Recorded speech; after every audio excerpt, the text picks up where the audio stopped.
Hej til YouTube, Jens Peter her, og i dag skal vi spille noget Prison og tale om nogle ting.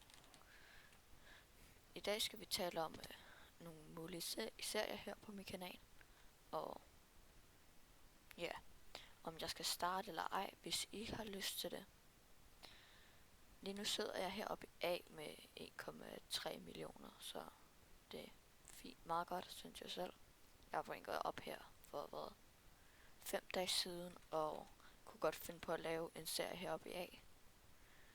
Og så, ja, tænkte jeg godt, jeg kunne finde på med nogle af mine venner heroppe, og så mulighed også for en frihedsserie. Hvis I godt kunne tænke jer det, så skriv det ned i kommentaren. Men, ja, jeg er ikke så meget at lave lige nu, så jeg vil bare lige hurtigt update, om jeg skulle, eller jeg ikke skulle. Smid et like, hvis jeg skal, eller bare skriv en kommentar faktisk, og så husk at subscribe, og det er det. Farvel.